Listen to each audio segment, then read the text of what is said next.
أستغفر الله العظيم أستغفر الله العظيم أستغفر الله العظيم أستغفر الله العظيم الذي لا إله إلا هو الحي القيوم وأتوب إليه. أعوذ بالله من الشيطان الرجيم. بسم الله الرحمن الرحيم. السلام عليكم ورحمة الله وبركاته. إن الحمد لله نحمده ونستعينه ونستغفره ونعوذ بالله من شرور أنفسنا ومن سيئات أعمالنا. من يهده الله فلا مضل له ومن يضلل فلا هادي له. أشهد أن لا إله إلا الله وأشهد أن محمدا عبده ورسوله. رب اشرح لي صدري ويسر لي أمري واحلل عقدة من لساني يفقه قولي. سبحانك لا علم لنا إلا ما علمتنا إنك أنت العليم الحكيم. ولا حول ولا قوة إلا بالله العلي العظيم. اللهم صل على سيدنا محمد وعلى آله وصحبه أجمعين. أما بعد. Alhamdulillah, bersyukur Allah Subhanahu wa taala dengan limpah kurnia, rahmat dan juga kasih sayang Allah Subhanahu wa taala dapat kita bersama-sama berada pada bulan Ramadan al-Mubarak, dan kita sudah berada pada bahagian yang kedua, ya, separuh masa yang kedua. Kan? Kalau main bola tu dah habis separuh masa pertama, masuk untuk separuh masa yang kedua. Di sinilah keputusan yang akan menentukan sama ada kita menang ke, seri ke, kalah kan, selepas separuh masa yang kedua.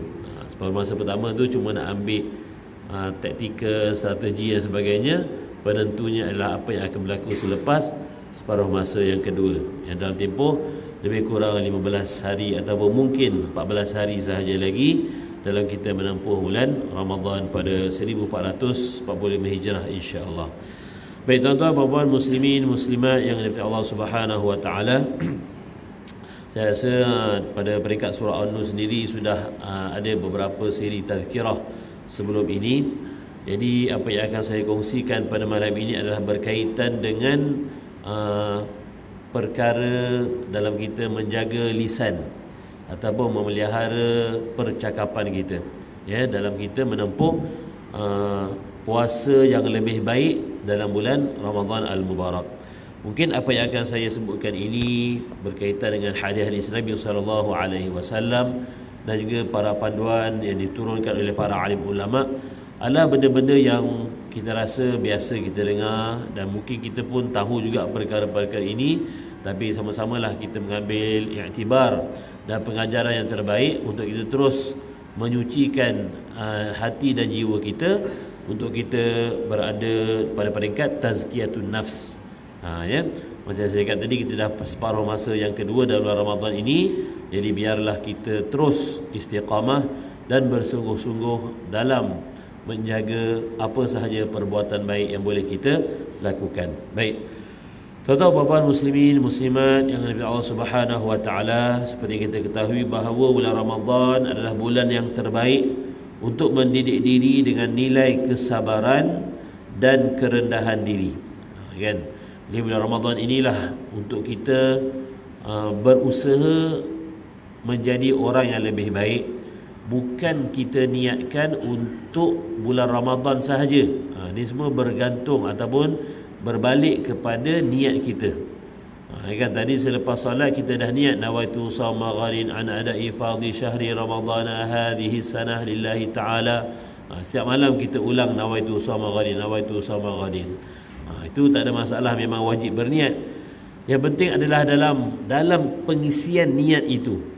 Kan, bukan sekadar kita nak menahan lapar dan dahaga sahaja, tetapi pengisian bagaimanakah untuk kita memperbaiki puasa yang kita lakukan tersebut. Baik, maka ianya memerlukan ujian kesabaran di bulan Ramadan yang diletakkan lebih tinggi berbanding dengan bulan-bulan yang lain. Kerana Nabi ada menyebutkan dalam mafhum hadis Nabi, puasa itu sebahagian ataupun setengah daripada sabar.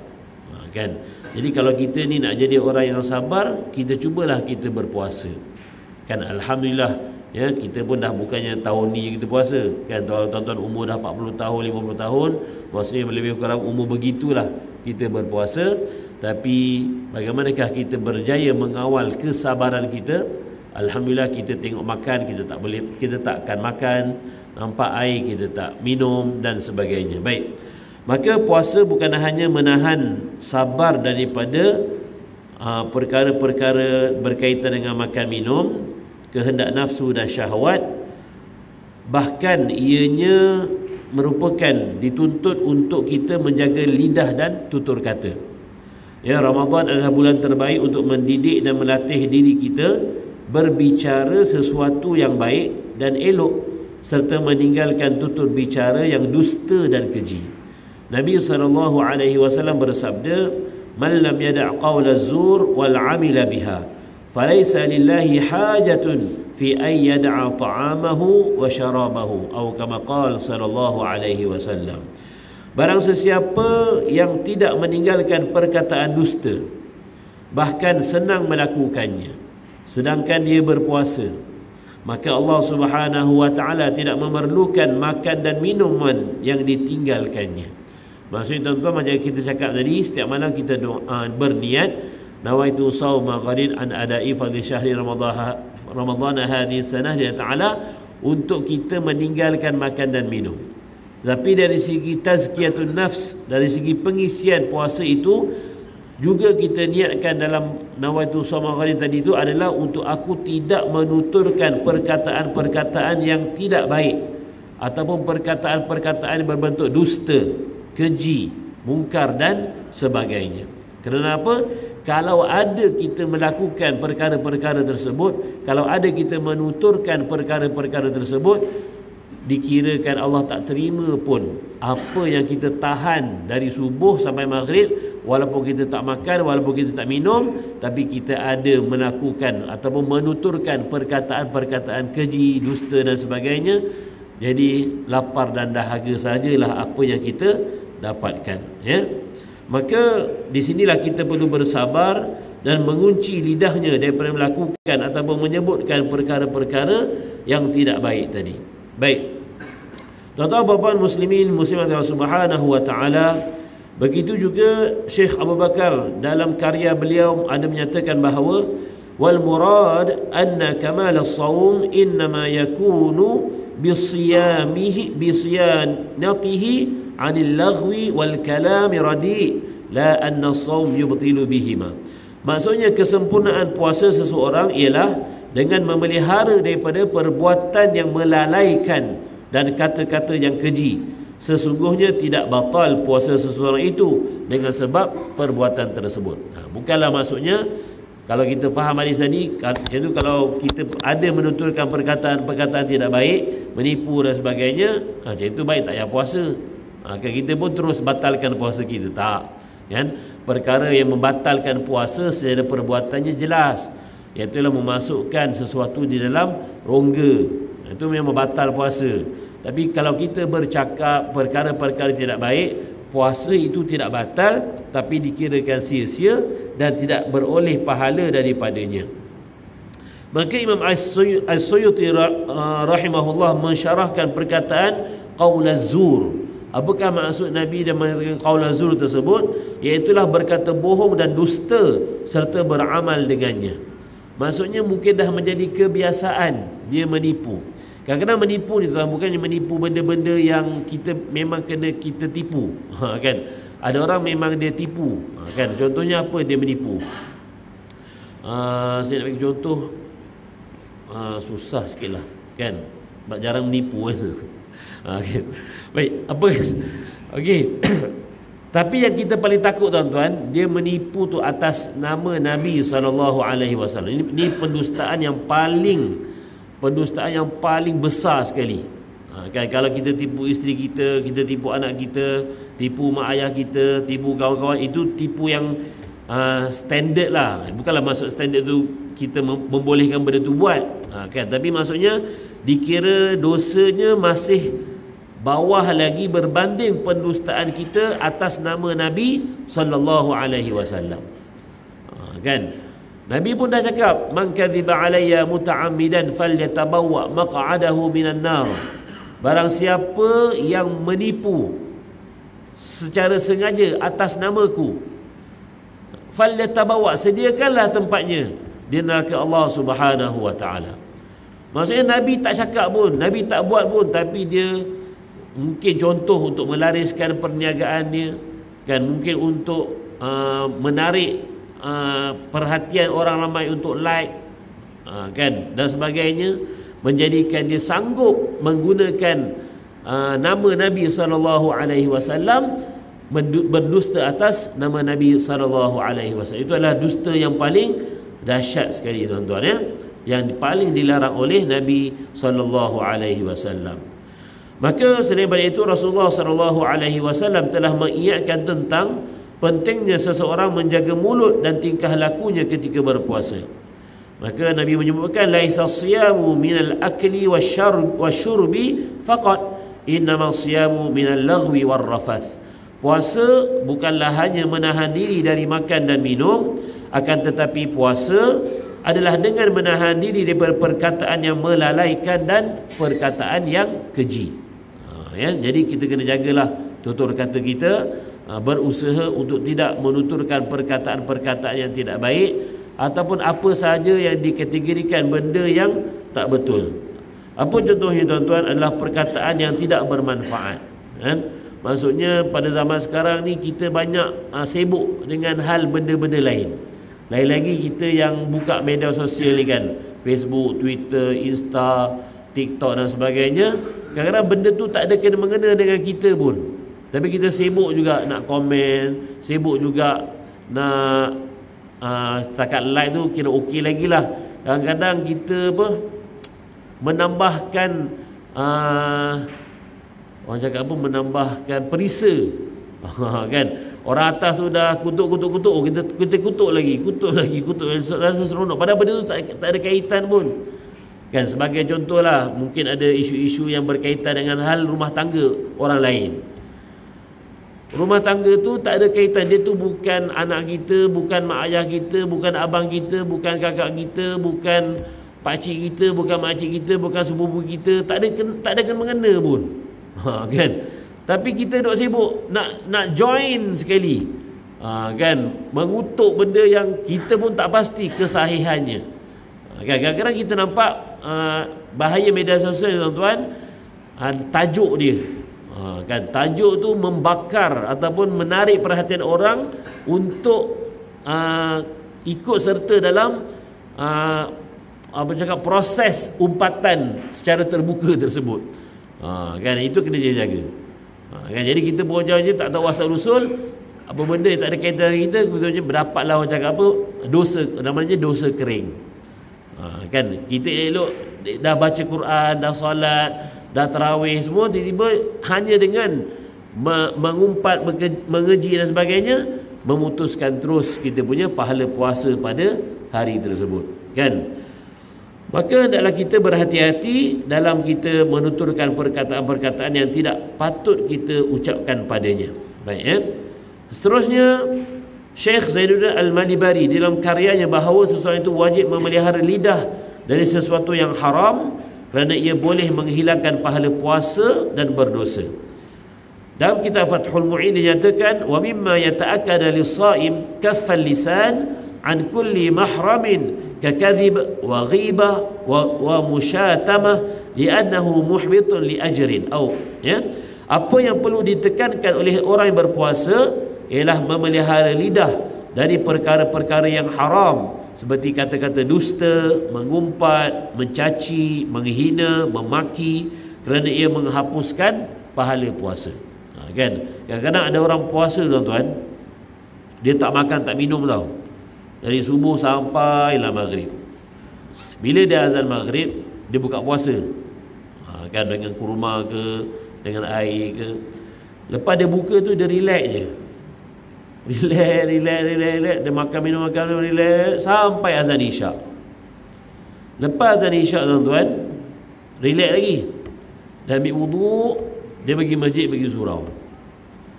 Lepas tu dia terus apa, tuan-tuan? Dia terus solat tarawih. Kan, maksudnya puasa dia yang dia faham, harap-harap kita orang surau ni memang tak adalah, kan, sebab kita dah maintain, kan. Maksudnya mungkin sebagai orang tu dia rasa puasa yang dia ni nawaitu shauma ghadin tu, pada siang hari dia tengok orang yang puasa, aku pun puasa lah, nanti orang cakap aku ni apa pula, kan. Okey, jadi aku pun tak makan tak minum. Lepas tu orang buka puasa, dia buka puasa, dia relax, tak solat maghrib, tak solat isyak, terus solat tarawih. Bagi dia apa? Puasa, solat tarawih.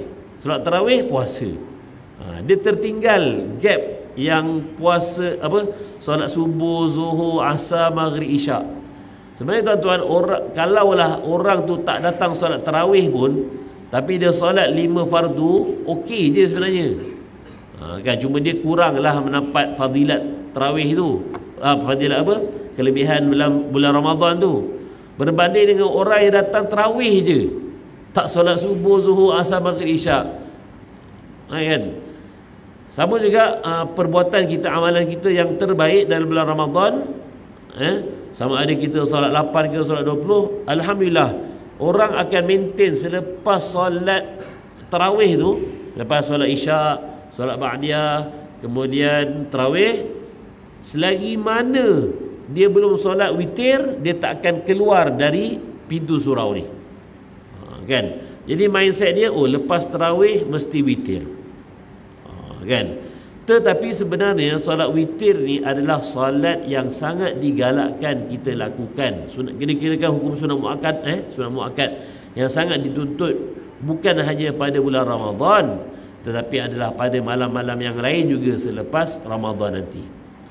Kan? Jadi kita, kalau kita boleh maintain sepanjang bulan Ramadan ini, kita tidak tinggalkan solat witir walaupun satu hari, insya-Allah selepas ini, selepas Ramadan tuan-tuan, kalau tuan-tuan solat berjemaah terutamanya, solat isyak, solat ba'diyah, juga jangan lupa solat witir sebelum keluar daripada pintu masjid. Lazimkan terus perkara tersebut. Kan? Tapi kalaulah kita ni tak tahulah tuan-tuan kenapa, inilah dinamakan hikmah dan barakah Ramadan tu, kan? Dalam Ramadan ni kita boleh maintain berada di rumah Allah, boleh maintain solat 8 rakaat, 20 rakaat sampai pukul 10.30. Kan? Tapi kalau solat isyak pada hari yang bukan Ramadan, pukul 9 tu kita dah rasa resah gelisah dah. Kan? Pukul 9 tu dah rasa gelisah. So biasanya lepas solat isyak terus kita belah balik je. Okey, tak ada masalah tuan-tuan, tak ada masalah nak balik pun. Tapi kalau boleh, lazimkan juga solat sunat witir tu. Kan, kalau tak boleh buat lepas solat isyak ba'diyah pada hari biasa tu, buatlah sebelum tidur. Kan, buatlah sebelum tidur. Kalau kita ni jenis malas atau susah nak bangun qiyam, paling bodoh lah bahasa mudah tuan-tuan, paling orang cakap dari segi bahasa, malas tahap gaban lah orang cakap. Dah malas sangat pun, 1 rakaat pun dikira sah witir kita tuan-tuan. Kan, buat witir kan, witir tu ganjil 1, 3, 5, 7, 9, 9, 11, paling banyak 11. Kan, takkan lebih pada tu witir. So paling malas tuan-tuan, paling malas sebelum tidur tu, sebelum kita lelap mata, ambil wuduk 1 rakaat pun dah kira sah lah, cukup dah. Tapi yang paling baik sempurna witir tu adalah 2+1, 2 campur 1. Kan, kalau mazhab Hanafi 3 rakaat 1 salam. Tapi kita, amalan kita yang terbaik 2+1, 2 kemudian 1. Itu semua adalah dikira sebagai sebahagian daripada perkara yang boleh kita teruskan dalam selepas bulan Ramadan nanti tuan-tuan. Baik. Jadi berbalik kepada isu kita menjaga lisan tadi tuan-tuan, sebenarnya banyak dari Al-Quran dengan hadis Nabi SAW. Paling mudah tuan-tuan, Nabi sebutkan, kalaulah kita ini tak boleh falyakul khaira aw la yasmut, kan, untuk mendapatkan kesempurnaan iman tu, dua pilihan je kita ada tuan-tuan, untuk kita berkata perkataan-perkataan yang baik. Perkataan-perkataan baik ni banyak. Paling baik apa tuan-tuan? Perkataan yang paling baik adalah kita membaca Al-Quran. Itu paling baik sekali. Kan, Al-Quran ni paling mudah kita baca apa tuan-tuan? Al-Fatihah, Qul huwallah, Qul a'udzu birabbil falaq, Qul a'udzu birabbin nas. Kan, itu perkataan yang paling baik. Dalam bulan Ramadan, insya-Allah kita pun lebih banyak baca Al-Quran. Dan kemudian perkataan-perkataan baik adalah zikir-zikir. Kan, berzikir subhanallah, walhamdulillah, wala ilaha illallah, wallahu akbar. Astaghfirullahalazim, astaghfirullahalazim, astaghfirullahalazim. Apa-apa zikir yang kita mudah untuk kita amalkan. Tak perlu cari zikir yang susah-susah, tuan-tuan. Kadang-kadang kita, kalau kita buka buku-buku zikir para ulama-ulama Nusantara, ulama-ulama yang muktabar ni, mungkin ada zikir-zikir tu kita jarang-jarang jumpa, jarang-jarang kita nak buat. So bila satu tahap tu, tak payah zikir lah, susah sangat nak zikir. Maksudnya bila kita tak mampu nak buat yang besar, jangan tinggalkan yang sikit. Kan, buat yang kita boleh buat sikit-sikit, zikir-zikir yang mudah, Al-Quran, zikir, dan juga kita menuturkan perkataan-perkataan yang baik. Kalau tak mampu nak baca Quran pun, mungkin kita bagi alasan tak ada masa lah, kan. Nak zikir pun susah, kan. Nak cakap benda baik pun kita mungkin susah nak cakap. So lebih baik diam aja. Kan, itu je pilihan kita, tuan-tuan. Sama ada nak cakap benda baik ataupun diam. Tak ada pilihan ketiga. Kan, maksudnya pilihan ketiga apa tadi orang cakap? Nak cakap benda-benda tak baik tadi tu. Kan, bertengkar, bergaduh, mencaci, memaki, itu tak ada. Maka tidak tepatlah kata-kata mengatakan bahawa alah dia ni mulut je longkang, kan, tapi hati baik. Tak ada. Itu tak bertepatan dengan apa yang disebutkan oleh mafhum hadis-hadis Nabi SAW. Apa yang keluar daripada mulut kita, tuan-tuan, kan, perkataan-perkataan, sekecil-kecil perkataan pun, itu pun boleh membawa kepada perkara-perkara menambahkan dosa dan mengurangkan kita punya pahala puasa tadi, tuan-tuan. Baik. Maka saya tutup dengan satu hadis Nabi SAW. La tukthirul kalami bighairi dhikrillah, fa inna kathratul kalam bighairi dhikrillah qaswatal qalbi, wa inna ab'adan nas minallahi alqalbil qasi. Jangan memperbanyakkan pembicaraan yang bukan zikir kepada Allah Subhanahu wa taala. Maksudnya kalau bukan Quran, bukan zikir yang warid daripada Nabi SAW, bukan kata-kata yang baik, maka janganlah banyak cakap. Kan, jangan banyak cakap benda-benda yang tak elok tu, kerana perkataan seperti itu akan mengeraskan hati. Lagi-lagilah perkataan-perkataan menjurus kepada mencarut, memaki, menghina dan sebagainya, ataupun mungkin kadang-kadang bergurau senda berlebih-lebihan. Lagi-lagilah kalau kita ni suka melabelkan orang-orang lain. Kita cakap orang tu macam ni, cakap orang tu macam ni, melabel dengan label-label yang tertentu, kan. Itu jugalah dalam kategori perkataan-perkataan yang tidak baik. Termasuklah, tuan-tuan, termasuklah berlebih-lebihan dalam memuji. Kan, maksudnya dalam erti kata, dia kalau kita cakap, kita puji dengan perkataan Masya Allah, suara sedap, Masya Allah, muka handsome, Masya Allah, tu tak ada masalah. Ini berlebih-lebihan sampai tahap memuja, sampai tahap dalam bahasa lain menjilat, kan, mengampu, itu juga dalam kategori yang tidak baik tadi, tuan-tuan. Cukuplah sekadar kita memuji dan mengembalikan pujian itu kepada Allah Subhanahu wa taala.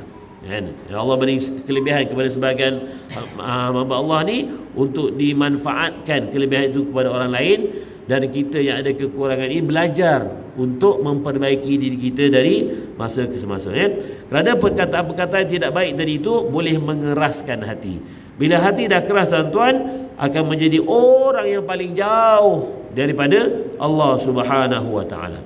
Justru marilah kita memanfaatkan bulan Ramadan ini untuk menjaga dan memelihara lidah dan tutur bicara kita daripada perkara yang dusta dan tidak bermanfaat. Sama-samalah kita perbaiki diri kita dan tegur dengan baik orang-orang lain yang berada di sekitar kita.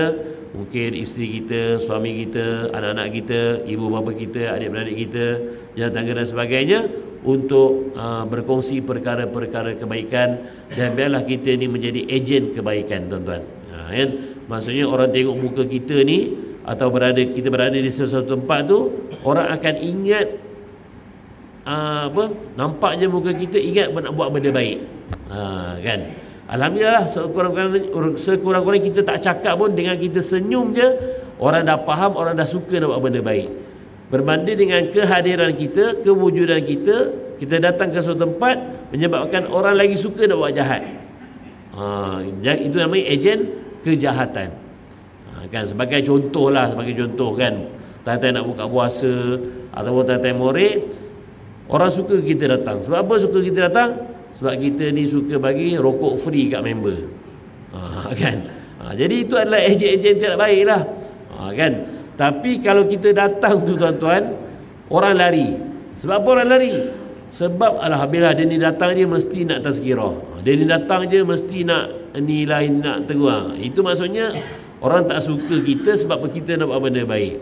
Kan? Jadi bergantunglah kepada siapa yang kita berkawan, kerana Nabi pada menyebutkan seseorang itu akan bersama dengan khalili, orang yang dicintainya, orang yang sentiasa dia rapat semasa di hari akhirat nanti, kan? So kita pilihlah yang terbaik, pilihan di atas kita. Semoga Ramadan ini menjadi bulan tarbiyah untuk kita meneruskan kebaikan pada masa akan datang. Jangan terhenti pada penghujung Ramadan, jangan terhenti pada 1 Syawal. Itulah doa yang sering kita minta kepada Allah Subhanahu wa taala. Allahumma a'inna ala dzikrika wa syukrika wa husni ibadatik. Ya Allah, bantulah aku ya Allah untuk sentiasa ingat kepada kamu, bersyukur kepada kamu, dan juga memperbaiki amal-amal kami ya Allah.